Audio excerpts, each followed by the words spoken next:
Kuva kuri uyu wa kabiri nta nyama nimwe izongera gucuruzwa mu gihugu hose itabanje gukonjeshwa nibura amasaha 24 mbere yo kujya aho zicururizwa. Iki ni icyemezo cya Rika cyafashwe mu rwego rwo kwirinda ko abantu barya inyama zitujuje ubuziranenge ndetse no kwirinda indwara zishobora gukwirakwizwa n'inyama mbisi. Bonaventure Cyubahiro adufitiye inkuru irambuye.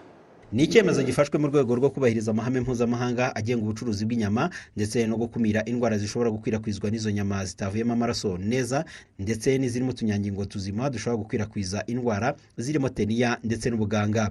Hari n'indwara nk'iyo tumenyereye bita teniya, iyo nabwo ubushakashatsi bugaragaza yuko iyo wakonjesheje ukubahiriza aya mabwiriza aba yavuzwe ndetse ikuraho n'ibyo byago ahubwo byo kuba umuntu yahura n'iyo teniya nayo ikaba ari ikibazo kiba kimenyerewe gikomoka ku nyama.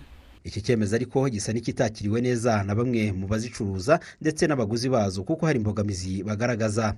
Difference irahari kubera yuko abakiriya bazaga batubaza inyama ziri fresh, inyama zije ako kanya. None ubu ngubu bazaza bagura inyama zaraye z'imiranzi.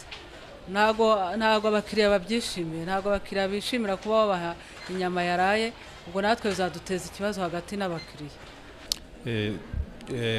Nk'abaguzi jewe ubwanje ndabona byo byiza kurusha kuko inyama uyiguze yataye ajya amaraso yavuyemo maze kukamuka nibyo byiza.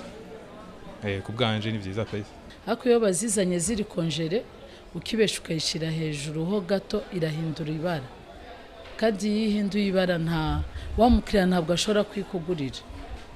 Kandi ikindi nacyo hari abantu benshi bari allergique cyane n'inyama yaraye muri frigo. Ubushize byigeze kuba bitubera ikibazo, turahomba, inyama zihindura imiranzi. None se n'ubundi ukunda inyama ko atazireka tuzabyakira uko bizaba byanzu. Inyama zabagiyeho uwo munsi ziba zigifite icyanga cyazo n'isosi yazo igifite icyanga cyazo, ariko iyo zitangiye kurenza umunsi ubwo n'ubundi isosi igira ukuntu ihinduka. Niba zabagaragaje bati izi nyama zivuye hano mu ibagiro zifite ubu bukonje, bivuze ngo koko nawe uzijyanye uzaba wabihamije. Nihagira icyangirika nk'abantu bamwe bafite imyitwarire mibi ugasanga za modoka ngo kubera essence ihenze, mazutu se ihenze, ugasanga bashatse kuzimya moteri y'imodoka itwara inyama, ubwo nizihangirikira ubwo nyiri modoka azaba ari we ushinzwe gusubiza impamvu y'ibyo ngibyo. Igisa n'ihuriza ariko n'uburyo abacuruzi bazabwira abaguzi babaganaga babasaba inyama zabazwa munsi cyangwa zitaragera muri frigo ko inyama nziza bafite ari zimaze amasaha 24 muri frigo. Ibyo rero nibyo byatumye tubaza umuganga w'amatungo Mbabazi Olivier itandukaniro riri hagati y'izo nyama zombi.